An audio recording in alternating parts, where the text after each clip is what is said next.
Assalamualaikum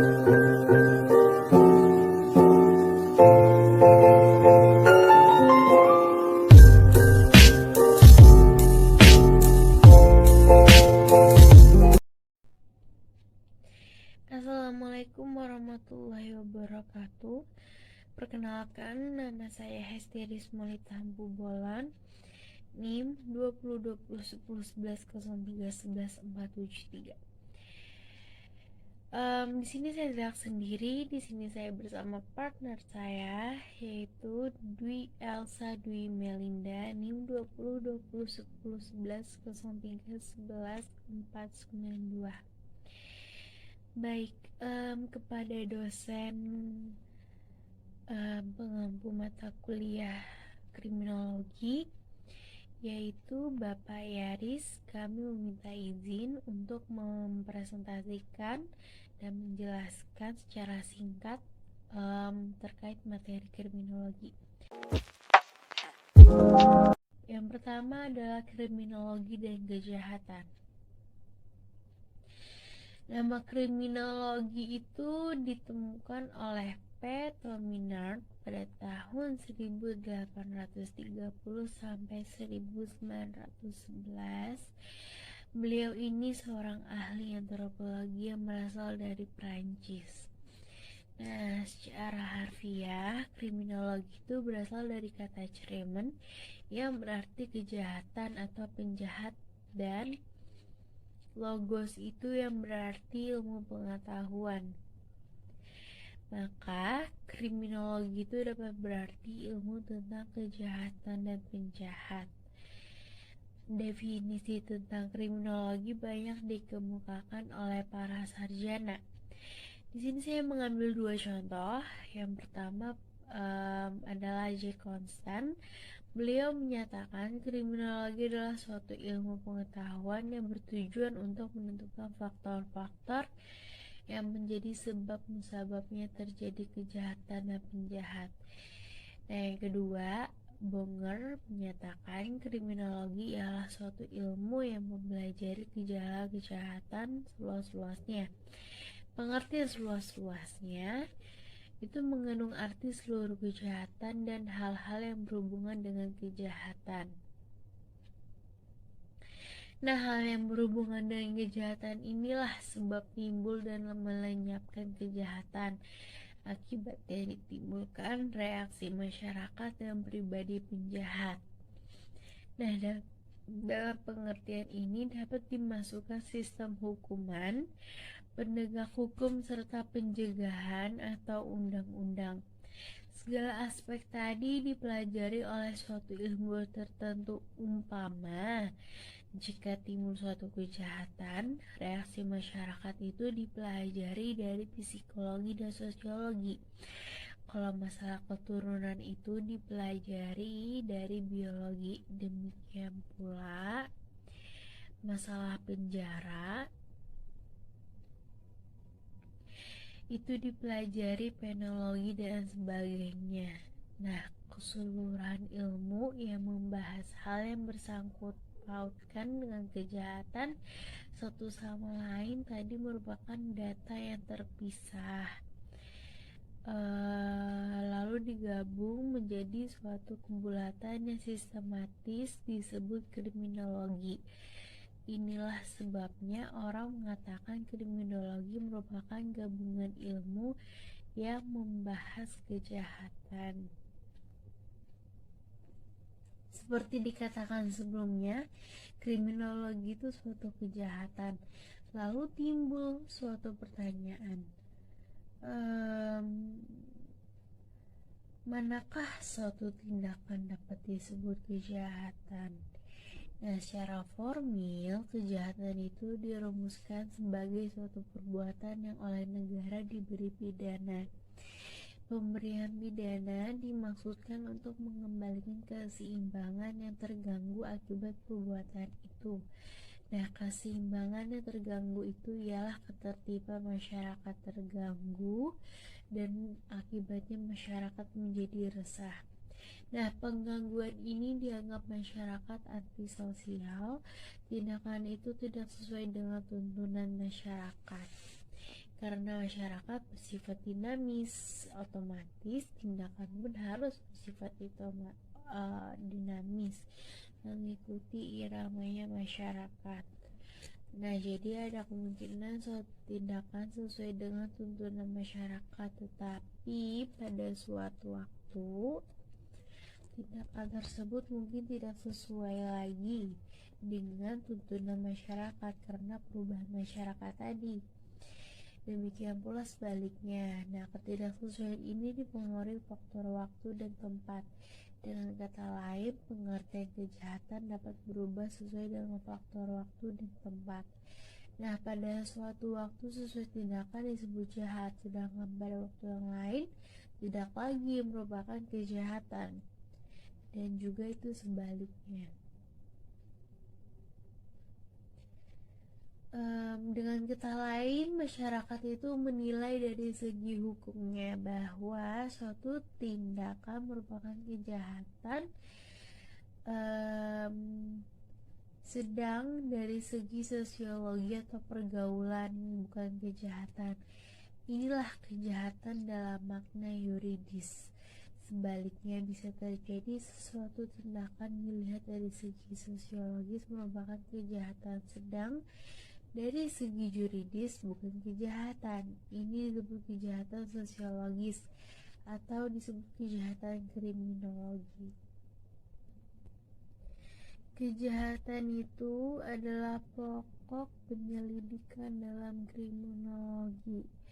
Artinya, kejahatan yang dilakukan dan orang-orang yang melakukannya dari segi yuridis dari persoalan tersebut itu perumusan daripada berbagai kejahatan itu, tidak menarik perhatiannya atau tidak langsung. Kejahatan itu adalah pokok penyelidikan dalam kriminologi. Artinya, kejahatan yang dilakukan dan orang-orang yang melakukannya dari segi yuridis dari persoalan tersebut itu perumusan daripada berbagai kejahatan itu, tidak menarik perhatiannya atau tidak langsung. Seperti dalam pengetahuan lainnya, yang terpenting dalam kriminologi adalah mengumpulkan bahan-bahan. Syarat-syarat yang harus dipenuhi oleh para penyidik sama dengan dalam ilmu pengetahuan lain. Juga di sini hendaknya kita menaruh perhatian dan simpati kepada manusia yang mau mengabdikan pengetahuannya untuk kepentingan umat manusia. Pengklasifikasian terhadap perbuatan manusia yang dianggap sebagai kejahatan didasarkan atas sifat dari perbuatan yang merugikan masyarakat.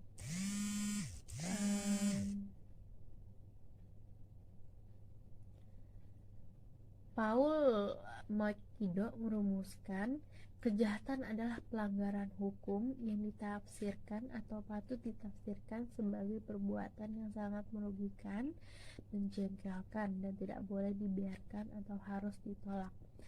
Ada beberapa rumusan dan definisi dari berbagai ahli kriminologi. Grover misalnya yang merumuskan kejahatan sebagai pelanggaran perasaan-perasaan kasih. Thomas melihat kejahatan sebagai suatu tindakan yang bertentangan dengan solidaritas kelompok tempat pelaku menjadi anggota. Rodolphe Brown merumuskan kejahatan sebagai suatu pelanggaran tata cara yang menimbulkan saksi pidana. Sedangkan Bonger menganggap kejahatan sebagai suatu perbuatan antisosial yang sadar dan memperoleh reaksi dari negara berupa sanksi. Nah, kejahatan itu diukur berdasarkan pengujian yang diakibatkan terhadap masyarakat. Berbicara tentang rumusan dan definisi kejahatan,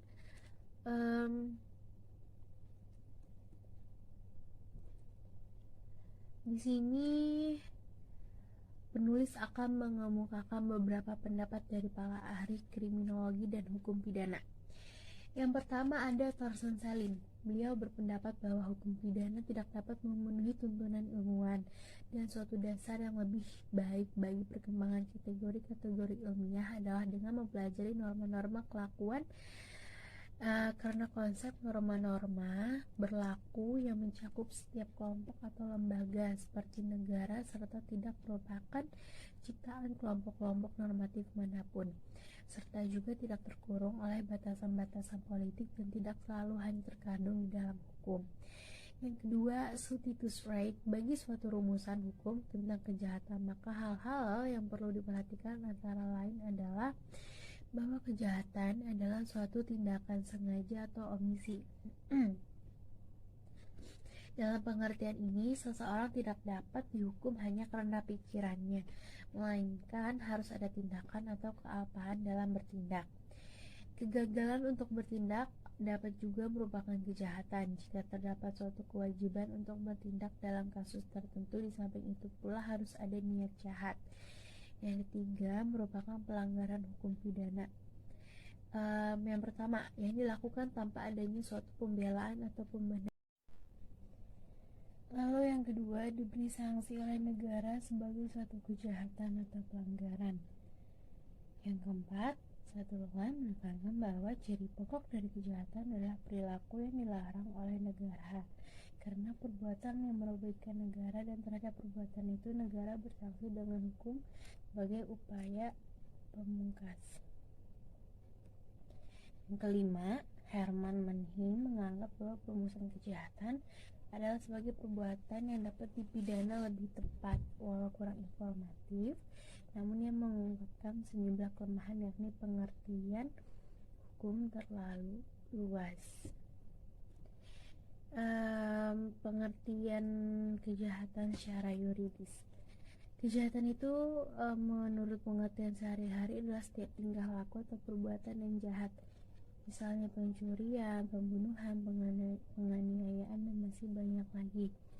Jika membaca rumusan kejahatan di dalam pasal 362 KUHP, jelaslah bahwa yang dimaksud atau disebutkan dalam KUHP, misalnya pencurian, adalah perbuatan yang memenuhi rumusan ketentuan yang disebutkan dalam pasal 362 KUHP seperti yang telah dirumuskan oleh R. Susilo adalah sebagai berikut. Nah, barang siapa mengambil suatu barang yang seluruhnya atau sebagian kepunyaan orang lain dengan maksud memilikinya secara melawan hukum, diancam karena pencurian dengan pidana penjara paling lama 5 tahun atau pidana denda paling banyak Rp900. Lalu ada pengertian kejahatan secara sosiologis. Nah, pengertian kejahatan secara yuridis berbeda dengan pengertian kejahatan secara sosiologis. Kalau kejahatan dalam pengertian secara yuridis hanya terbatas pada perbuatan-perbuatan yang bertentangan dengan moral kemanusiaan, merugikan masyarakat atau antisosial yang telah dirumuskan dan ditentukan dalam perundangan-undangan pidana. Akan tetapi, pengertian kejahatan secara sosiologis selain mencakup pengertian yang dalam pengertian yuridis itu, kejahatan secara sosiologis juga meliputi kejahatan atas segala tingkah laku manusia. Walaupun tidak ada, belum ditentukan dalam bentuk undang-undang, pada hakikatnya oleh warga masyarakat dirasakan atau ditafsirkan sebagai tingkah laku secara ekonomis dan psikologis, menyerang atau merugikan masyarakat dan melukai perasaan sosial dalam kehidupan bersama. Dalam mempersoalkan sifat dan hakikat atau perihal tingkah laku immoral atau antisosial tersebut, di atas nampak adanya sudut pandang subjektif apabila dilihat dari sudut orangnya adalah perbuatan yang merugikan masyarakat pada umumnya. Baik, materi selanjutnya akan dijelaskan oleh partner saya. Kepada Elsa dipersilakan.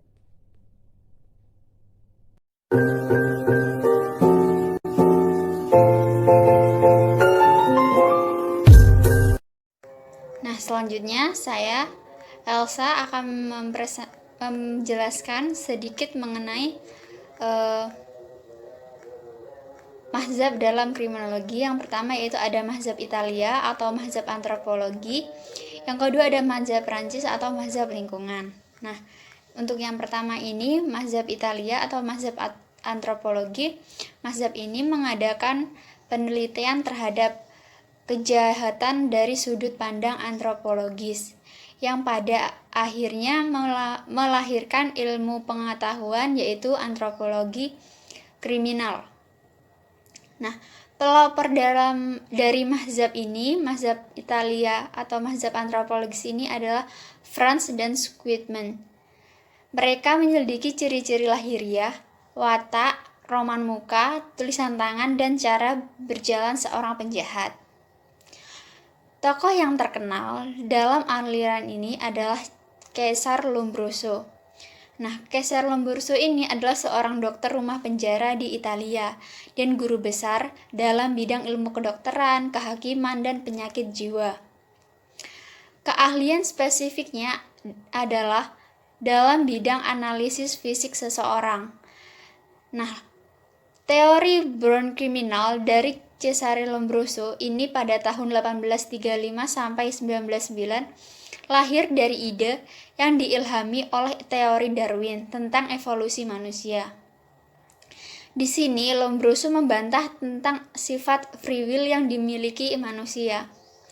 Doktrin atavisme menurutnya membuktikan adanya sifat hewani yang diturunkan oleh nenek moyang manusia. Gen ini dapat muncul sewaktu-waktu dari turunannya yang memunculkan sifat jahat pada manusia modern. Lombroso menggabungkan positivisme, Comte, evolusi Darwin, serta pioner-pioner lain dalam studi tentang hubungan kejahatan dan tubuh manusia. Dengan teori evolusinya, Lombroso menyimpulkan A. Penjahat itu dilahirkan dengan tipe tertentu. B.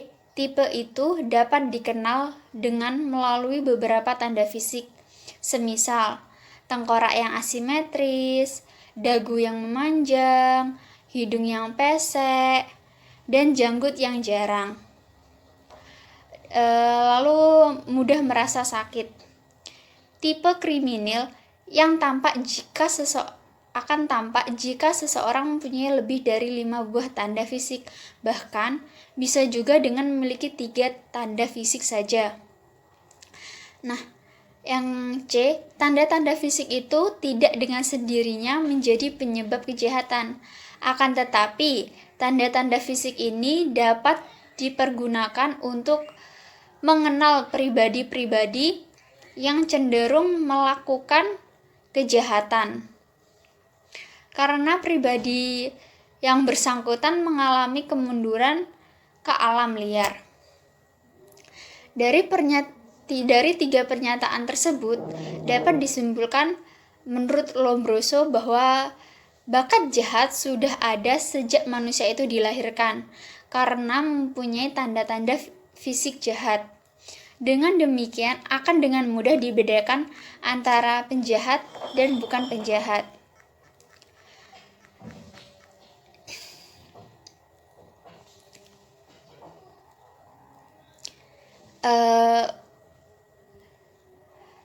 Selanjutnya, apakah teori Lombroso bisa dapat dipertahankan?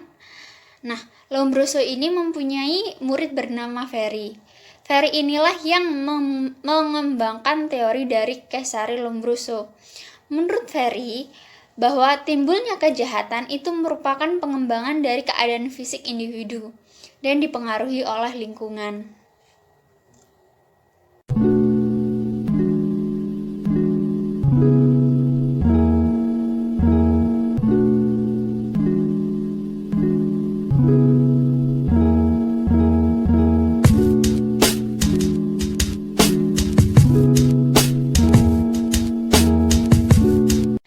Selanjutnya saya akan memberikan penjelasan mengenai mazhab Prancis atau mazhab lingkungan.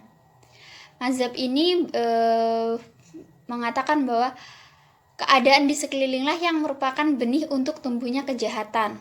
Misalkan lingkungan tempat tinggal, lingkungan sekolah, dan lain-lain. Mazhab ini disebut juga dengan mazhab lingkungan karena sangat memperhatikan kondisi lingkungan masyarakat.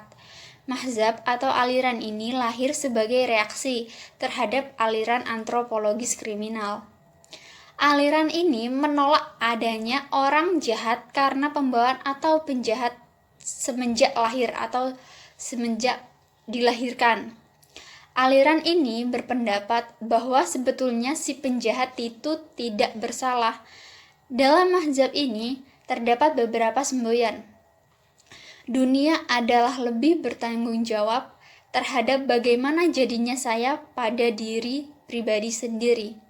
Demikian juga, seseorang menjadi penjahat bukan dari manusia itu sendiri, tetapi dipengaruhi oleh lingkungan. Seseorang berbuat jahat disebabkan karena susunan corak sifat masyarakat di mana penjahat itu hidup dan tinggal. Semisal jika tinggal di perumahan yang berdesak-desak, jelek, di mana orang itu terdapat kemiskinan ataupun pendidikan yang buruk, sehingga anak-anak atau orang yang hidup di situ terlantar dan bergelandangan di jalan-jalan. Tentunya hal tersebut akan mudah menimbulkan kejahatan. Contoh kasus dari mazhab lingkungan ini, mungkin kita tidak asing mendengar berita seorang nenek mencuri buah, seorang kakek mencuri makanan, seperti itu. Nah, salah satu contoh kasusnya dalam mazhab ini yaitu seorang nenek di Kabupaten Jember, Jawa Timur harus berurusan dengan pihak polisi lantaran mencuri 3 buah pepaya milik tetangganya yang bernama Bawon. Bawon pun yang melihat pepayanya dicuri melaporkannya ke pihak polisi. Polisi kemudian memanggil Nenek Alma untuk dilakukan mediasi.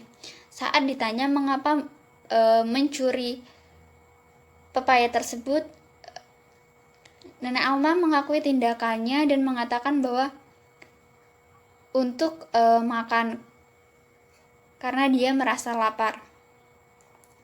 Polisi pun menjelaskan berdasarkan peraturan Mahkamah Agung dan STR Kapolri, tindakan pencurian ini dibawa menjadi 2, juta. Dan ada juga kasus seorang kakek mencuri pisang seharga 2.000 karena kelaparan. Ada juga kasus nenek mencuri semangka dan berbagai kasus serupa karena kemiskinan. Nah, pemuka-pemuka dari mazhab ini adalah Lakasaknae, seorang dokter, Manuver, seorang antropolog, dan Tarde, seorang yuris dan sosiolog. Meskipun mereka adalah dokter dan bukan ahli sosiologi, namun mereka memiliki pemahaman atau pengertian yang tepat mengenai sebab-sebab sosial daripada kriminalitas. Mazhab ini dibagi menjadi beberapa bagian. Yang pertama, lingkungan alam. Tokohnya adalah Montesquieu. Pemahaman mengenai hukum alam merupakan nilai religius yang mendasari dan adanya kekuatan lebih dari manusia yang memiliki kodrat. Ciri-ciri dari fundamental manusia yaitu intelijensi dan rasionalitas, sehingga manusia bisa mengontrol dirinya sendiri dengan kehendak bebas, dengan pertimbangan untung rugi yang akan didapatkannya.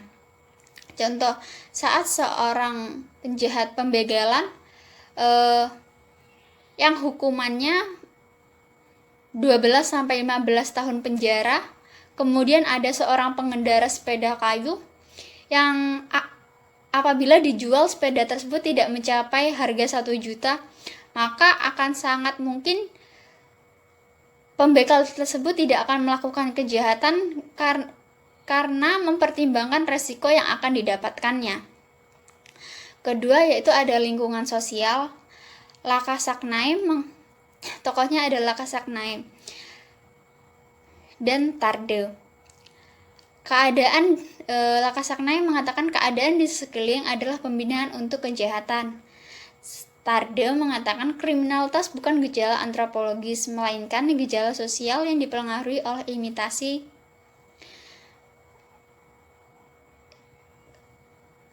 Lingkungan sosial ini dikelompokkan menjadi tiga kategori.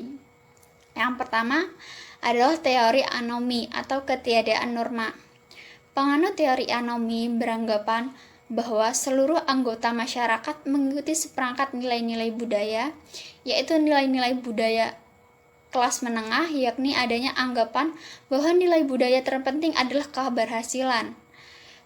Situasi di mana para warga tidak lagi mempunyai ikatan yang kuat terhadap tujuan serta sarana-sarana atau kesempatan-kesempatan yang terdapat dalam masyarakat. Hal inilah yang dinamakan anomi. Karena orang kelas bawah tidak memiliki kesempatan untuk menggunakan sarana-sarana yang sah atau legitimate means, maka mereka beralih menggunakan sarana-sarana yang tidak sah atau illegitimate means.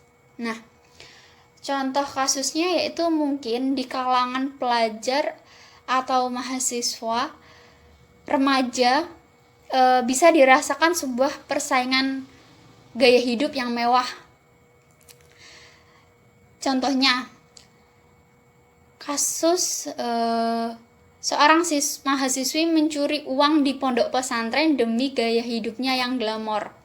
Itu merupakan salah satu contoh untuk memenuhi gaya hidup yang sangat mewah dengan menggunakan cara yang tidak sah atau ilegal. Selanjutnya ada cultural defense. Penganut teori ini mengklaim bahwa orang-orang dari kelas bawah memiliki seperangkat nilai-nilai yang berbeda yang cenderung konflik dengan nilai kelas menengah.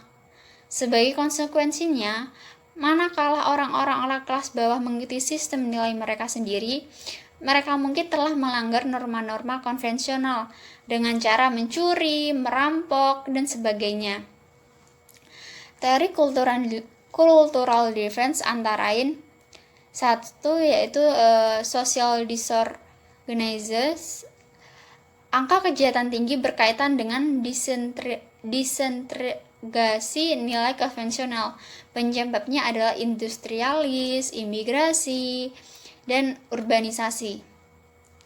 Kedua, ada teori differential association.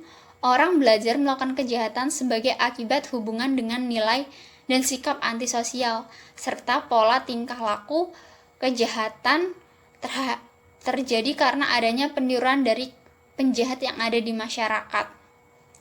Yang ketiga, ada teori cultural conflict. Kelompok yang berlainan belajar aturan yang mengatur tingkah laku yang berbeda, yang kadang berbenturan dengan aturan konvensional. Teori anomi dan teori penyimpangan budaya memusatkan perhatian pada kekuatan-kekuatan sosial atau social force yang menyebabkan orang melakukan aktivitas kriminal. Teori ini berasumsi bahwa kelas sosial dan tingkah laku kriminal saling berhubungan. Ketiga, ada teori kontrol. Pengertian teori kontrol merujuk kepada setiap perspektif yang membahas ilmu pengendalian tingkah laku manusia. Teori kontrol merupakan suatu teori yang berusaha mencari jawaban mengapa orang melakukan kejahatan. Berbeda dengan teori-teori lain, teori kontrol tidak lagi mempertanyakan mengapa orang melakukan kejahatan, tetapi mengubah pertanyaan tersebut menjadi mengapa tidak semua orang melanggar hukum atau mengapa orang taat pada hukum. Kedua, yaitu ada lingkungan ekonomi. Menurut mazhab lingkungan ekonomi, ini mulai berpengaruh pada abad ke-18 dan permulaan abad ke-19. Bahwa keadaan ekonomi yang menyebabkan timbulnya perbuatan jahat. F-Turati dia mengatakan bahwa tidak hanya kekurangan dan kesengsaraan saja yang dapat menimbulkan kejahatan, tetapi juga terdorong oleh nafsu ingin memiliki yang berhubungan erat dengan sistem ekonomi pada waktu sekarang yang mendorong kejahatan. Sekian presentasi dari kami. Mohon maaf apabila ada salah kata. Wassalamualaikum warahmatullahi wabarakatuh.